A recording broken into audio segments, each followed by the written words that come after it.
땅에 지친 모든 영혼 주 예수 사랑 알게 하소서. 저들의 아픔과 눈물 씻는 주님의 보혈 이 땅 치유하소서. 이 세상 가운데 코로나 바이러스의 기세가 얼마나 대단한지 이것이 한번 몰아치고 나니까 정말 그 어느 곳도 안전하다고 얘기할 수가 없고, 누구를 만나도 저 사람이 안전한 사람이라고 확신할 수 없는 그런 두려움이 우리 가운데 있는 것 같습니다. 이러할 때 우리가 안전하게 있을 수 있는 곳은 어디일까? 감사하게도 성경은 그곳이 있다라고 얘기를 하고 있습니다. 오늘 본문에 의하면 전능자의 그늘 아래 있는 자가 안전하다, 이렇게 소개하고 있는 모습을 볼 수가 있습니다. 우리가 세상을 살아가면서 가장 안전한 곳, 가장 평안을 누릴 수 있는 곳이 있다라고 하면 그곳은 바로 하나님의 품인 줄로 믿습니다.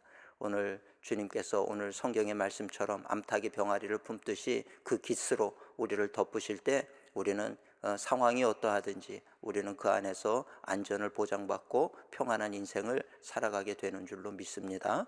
감사한 것은 오늘 하나님께서 전능자의 그늘 아래 있는 우리를 보호하시고 지키신다 약속하였으니 그 약속의 말씀을 믿음으로 붙드시는 우리 성도님들이 되시기를 주님의 이름으로 축원을 드립니다.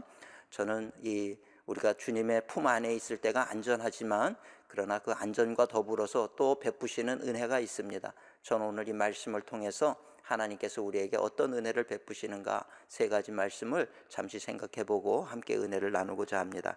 첫째는 전염병의 위기에서 우리를 건져주신다, 이렇게 기록하고 있는 것을 볼 수가 있습니다. 오늘 본문 1절 말씀에 보면 지존자의 은밀한 곳에 거주하며 전능자의 그늘 아래에 사는 자여, 이렇게 시작을 합니다. 그러면서 3절에 가면 이는 그가 너를 새 사냥꾼의 올무에서와 심한 전염병에서 건지실 것이미로다. 참 위로가 되는 말씀이 아닐 수가 없습니다. 지금 딱 우리 상황에 맞는 그런 적절한 말씀이 아닌가 이렇게 생각을 하게 되는데, 새 사냥꾼의 올무에서와 전염병에서 우리를 건지신다. 새 사냥꾼의 올무가 무엇입니까? 새를 사냥하는 그 사냥꾼들은 숲에 가서 나무와 나무 사이에 이 새 그물을 쳐놓게 되는 거예요. 올무라고 얘기하는 것이 그물을 얘기합니다. 그래서 이 나무와 나무 사이에 그물을 쳐놓으면 새는 그 그물을 볼 수 있는 능력이 없습니다. 그래서 자기는 멋지게 날개짓하면서 푸른 창공을 향해서 날아가려고 날아가지만 그러나 눈에 보이지 않는 그물에 걸려서 죽게 된다라고 하는 것입니다. 그래서 새 사냥꾼들은 그렇게 올무를 쳐놓고 새를 사냥하기를 기다렸다가 거기에 잡혀드는 그런 새를 잡아가게 되는 것을 우리가 볼 수가 있죠.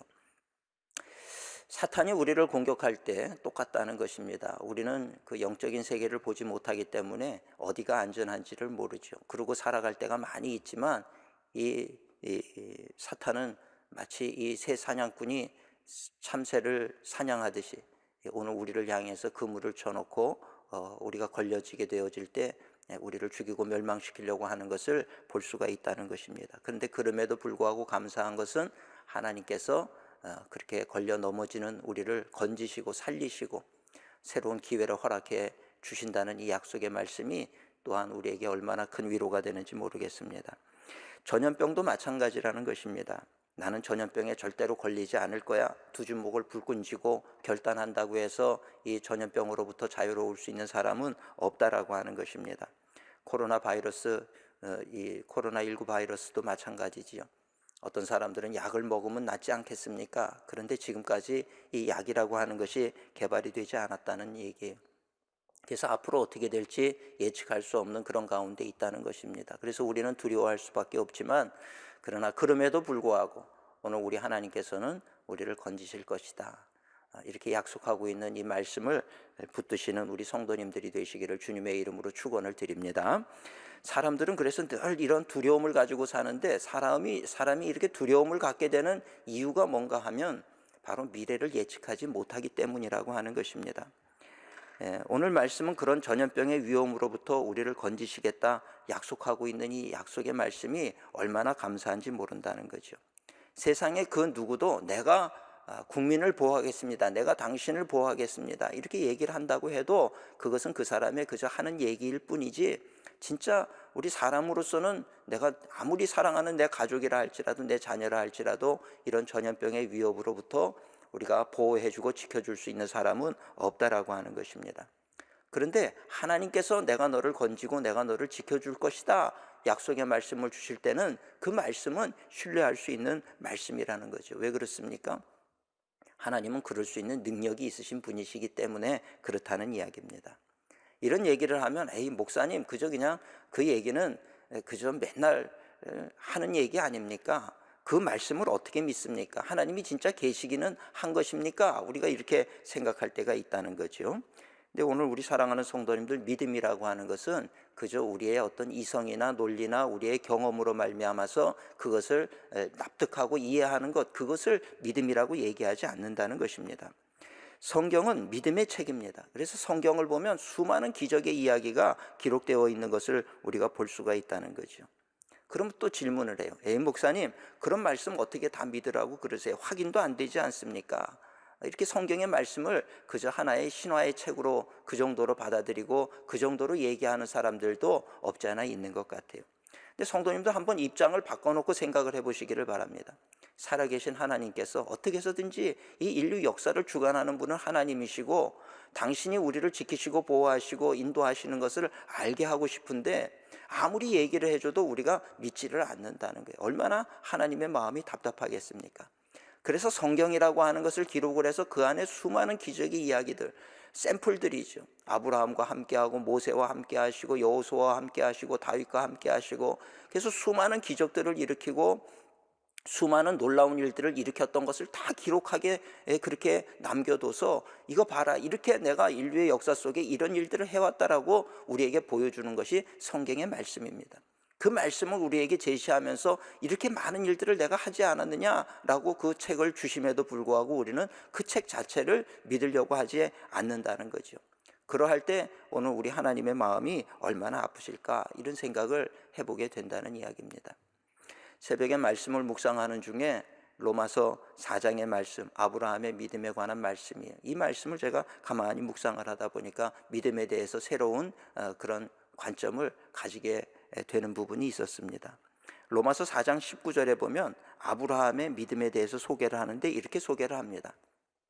그가 100살이 되어서 자기 몸이 죽은 것 같고, 100살이 되면 뭐 모든 이 기능이, 신체의 기능이 제대로 발휘를 할 수가 없는 거죠. 자기 몸이 죽은 것 같고 아내 사라의 태가 죽은 것 같음을 알고도, 이것이 무엇입니까? 현실입니다.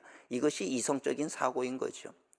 100살이 되고 아내의 사라는 90살이 되었단 말이죠. 그 태가 죽은 것은 당연한 것이죠. 근데 그럼에도 불구하고 성경은 뭐라고 얘기하느냐? 아브라함은 믿음이 약하여지지 아니하였다. 하나님의 약속을 의심하지 않았고 믿음으로 견고하여져서 하나님께 영광을 돌렸다. 이렇게 기록을 하고 있습니다. 아니, 자기의 나이가 100살이고 사라의 나이가, 아내의 사라의 나이가 90살이라고 하면 거기에서 무슨 믿음을 갖겠습니까? 말이 되는 소리를 해라. 대부분의 사람들은 그렇게 생각을 하겠지만 아브라함은 그러지 않았다는 거예요. 하나님의 약속을 의심하지 않았다. 믿음으로 견고하여서 하나님께 영광을 돌렸다. 약속하신 그것을 능히 이루실 줄을 확신하였다. 이렇게 기록이 되어 있습니다. 세상에서 보면 얼마나 바보 같은 믿음이겠습니까? 그런데 하나님은 그런 아브라함의 믿음을 의로 여기셨다. 이렇게 성경은 기록하고 있는 것을 볼 수가 있습니다. 오늘 우리의 믿음이 하나님 앞에 인정받는 믿음이 된다라고 하는 것은 그저 납득할 만한 것, 이해가 되는 것, 그것을 믿고 그것을 받아들이는 그런 믿음을 하나님은 진짜 믿음이라고 보지 아니하신다라고 하는 이야기입니다. 아브라함은 자기의 생각이나 경험보다 하나님의 약속이 중요하다, 이것을 알았다는 거예요. 그리고 하나님의 약속은 반드시 이루어진다라고 하는 것을 믿었다는 것입니다. 즉 우리의 믿음은 살아계신 하나님, 그 하나님을 믿는 것이고 그분의 약속의 말씀을 믿는 것, 이것이 진짜 믿음이라고 하는 것입니다. 기독교의 믿음은 바로 그런 믿음이라는 거죠. 그래서 아브라함은 하나님께서 너의 아들 이삭을 바쳐라, 그렇게 명령하실 때 조금도 주저하지 않았다는 거예요. 이 말이 되는 요청이겠습니까? 우린 그럴 수 없습니다. 대부분의 사람들은 다 그렇게 얘기하겠지만 아브라함은 조금도 주저하지 않고 네, 그러고 바로 그 다음 날로 이 아브라함은 이 제물을 이 제단 쌓을 그런 도구들과 함께 이삭을 데리고 모리아산을 향해서 나아가고 있는 그런 모습을 볼 수가 있다는 것입니다. 우리는 이해할 수가 없지요. 로마서 4장 17절은 그럴 수 있었던 이유를 이렇게 기록을 하고 있습니다. 하나님은 죽은 자를 살리시고 없는 것을 있는 것처럼 부르시는 이시다. 이것을 믿었다는 거예요. 아브라함의 믿음은 그런 믿음이었습니다. 내가 죽여도 하나님께서 살릴 것이다. 그리고 없는 것도 있는 것처럼 부르시는 하나님이시다. 내가 100살이 되었을 때 주신 아들이다. 이것을 믿었다는 것입니다. 그 4장 18절에 보면 아브라함이 바랄 수 없는 중에 바라고 믿었다. 이렇게 기록을 하고 있어요. 이것이 진짜 믿음이라는 것입니다. 근데 오늘 우리의 믿음이라고 하는 것은 내가 바랄 수 있는 것만 바라는 그런 믿음을 가지고 살아가고 있다는 거죠. 이해가 되는 것만 이해하려고 그런다는 이야기입니다. 내 이성과 내 경험과 내 지식과 이것을 벗어나는 것은 우리가 조금도 받아들이려고 하지 않으면서 나는 올바른 믿음을 가졌다 이렇게 생각하는 사람들이 얼마나 많은지 모른다는 것입니다. 세상에서는 그것을 옳은 믿음이다 이렇게 얘기할 수 있을지 모르겠지만 하나님은 그것을 진짜 믿음으로 보지 아니하신다라고 하는 이야기입니다. 오늘 아브라함은 하나님의 약속을 믿었다는 것입니다. 현실이 어떠하든지 하나님의 약속을 믿었다는 거죠. 오늘도 우리가 이 약속을 믿는 우리 성도님들이 되시기를 주님의 이름으로 축원을 드립니다. 근데 오늘 이 하나님의 약속이 무엇이냐? 전능자의 그늘 아래 거하는 자에게 내가 새 사냥꾼의 올무에서와 전염병에서 너를 건질 것이다 약속을 주셨다는 거예요. 그럼 오늘 우리는 이 약속의 말씀을 믿음으로 받는 자가 되어져야 될 줄로 믿습니다. 그의 기초로 우리를 덮으신다. 여러분, 암탉이 병아리를 품을 때 이렇게 위기를 닥치면 병아리들이 다 암탉에게로 가요. 그래서 그 품 안에 안기게 되고, 그러면 그 암탉은 그 새끼 병아리들을 이렇게 그의 깃으로 이렇게 덮는 것을 우리가 볼 수가 있습니다. 그 모습이 얼마나 정겨워 보이는지 몰라요. 근데 감사한 것은 하나님께서 당신의 품에 우리를 그렇게 품으시고 당신의 강하고 의로운 그 두 팔로 우리를 붙드시고 품어주시는 줄로 믿습니다. 하나님이 우리를 보호하신다라고 하면 누가 우리를 해할 수 있겠느냐라고 하는 것이죠. 그러니까 오늘 우리가 하나님의 말씀에 집중해야 되는 것은 이렇게 하나님의 약속의 말씀, 우리를 위하는 그 말씀이 얼마나 귀한 말씀이 많이 있는지 모른다는 거예요. 우리는 그 말씀을 묵상할 때마다 세상이 어떠하든 또 세상 사람들이 뭐라고 하든 우리는 주님의 말씀을 붙잡고 우리는 그 약속을 믿습니다 하는 이 마음으로 우리가 살아가게 될 때 오늘의 이 위기를 우리가 능히 쉽게 분명하고도 당당하게 승리하고 이기게 될 줄로 믿습니다. 오늘 우리 사랑하는 성도님들, 하나님의 이 은혜 아래 거하시면서 믿음 가운데서 그분의 놀라운 은총을 체험하시는 우리 모든 성도님들이 되시기를 주님의 이름으로 축원을 드립니다. 두 번째는 오늘 이 말씀을 볼 때 전능자의 그늘 아래 거하는 자는 두려워할 필요가 없다라고 하는 것입니다. 사람들은 늘 두려움 가운데 살아가는 존재입니다.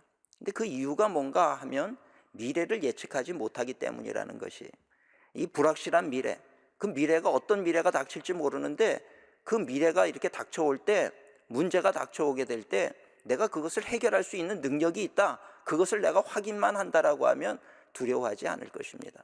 근데 문제는 어떤 문제가 다가올지 모르겠다는 것이고 그것을 내가 대처할 수 있는 힘이 있을지 없을지 그것을 모르겠기에 우리는 두려워하고 불안하고 염려하는 그런 인생을 살아갈 수밖에 없다라고 하는 것입니다.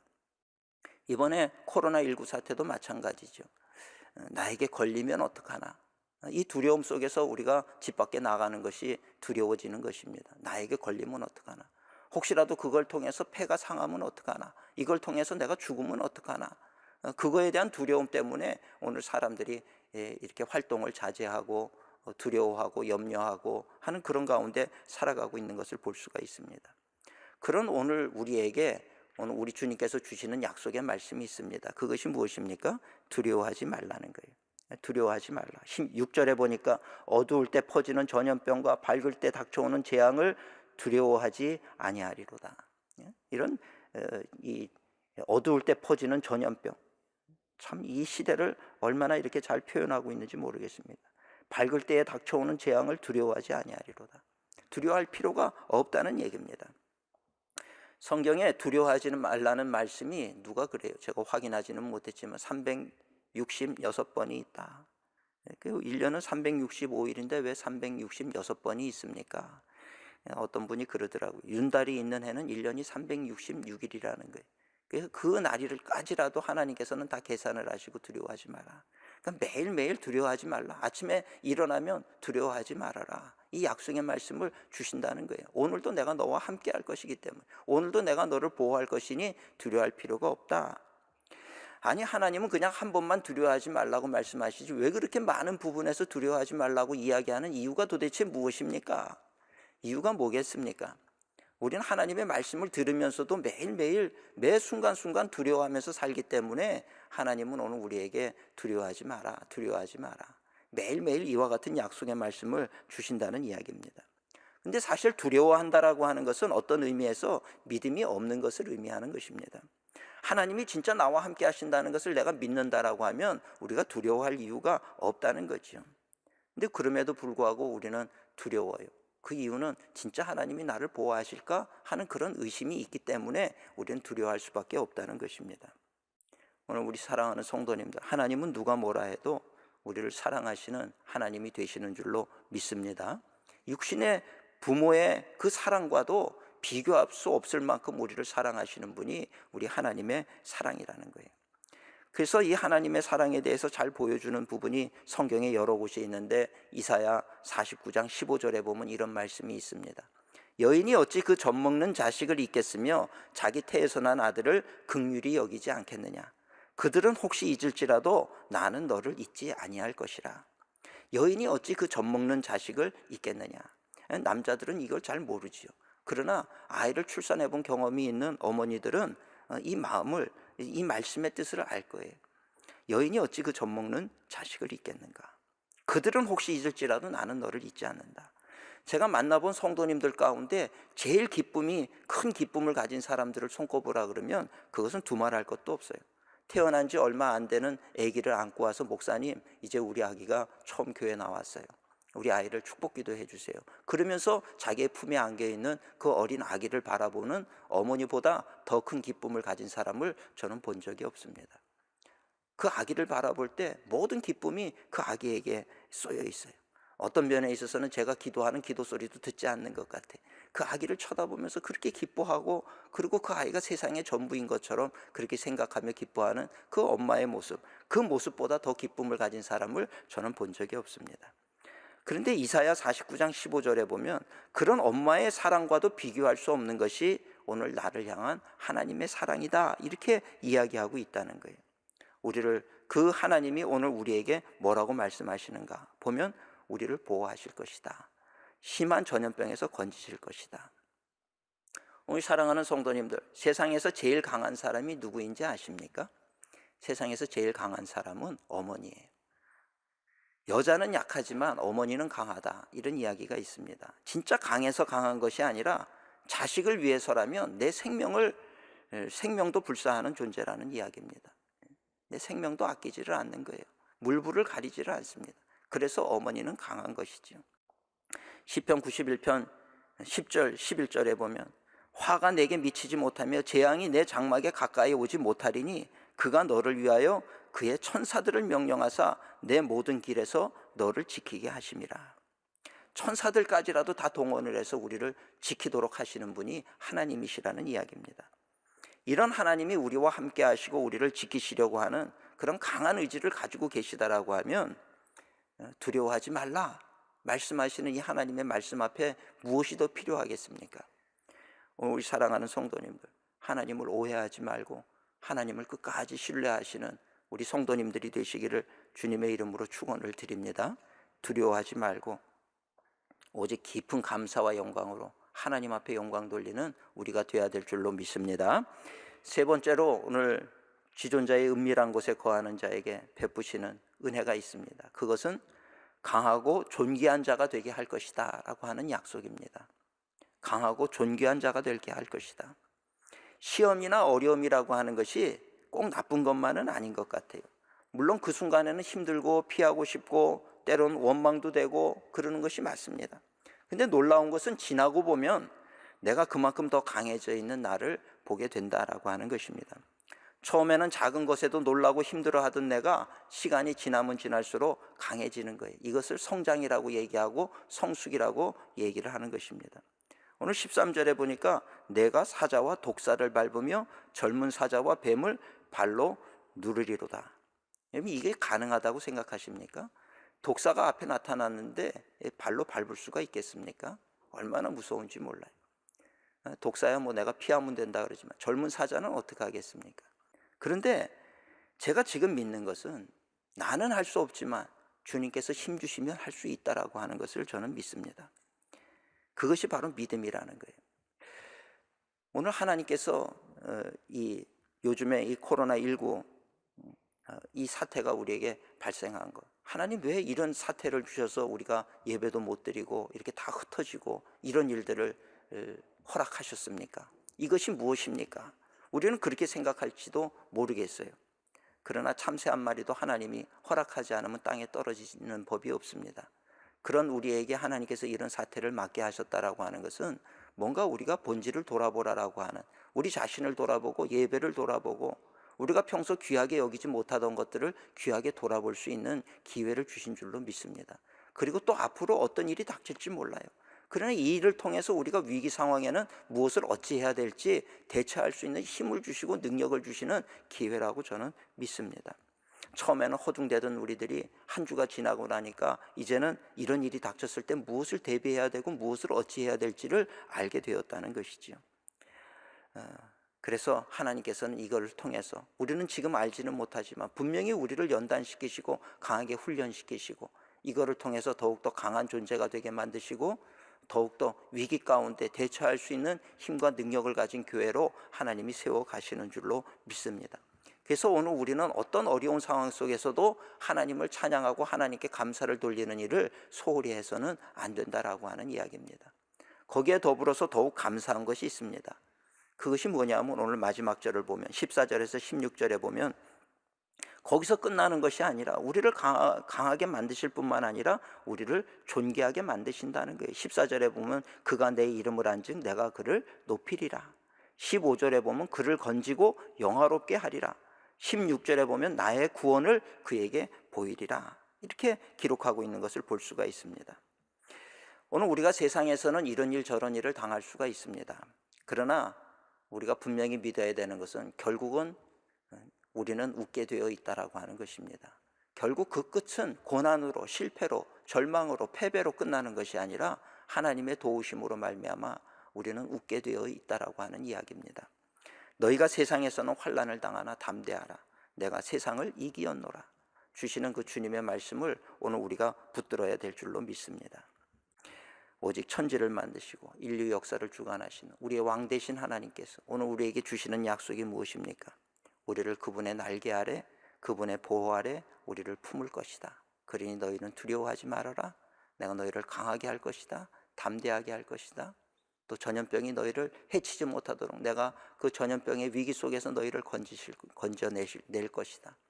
이렇게 약속하시는 우리가 주님의 약속의 말씀을 분명히 믿어야 될 줄로 믿습니다. 오늘 우리 사랑하는 일상광림교회 성도님들, 하나님을 믿는 이 믿음으로 세상 앞에 당당하시기를 주님의 이름으로 축원합니다. 우리가 조심은 하되 두려워하지 마세요. 하나님께서 우리를 붙드실 줄로 믿습니다. 생명의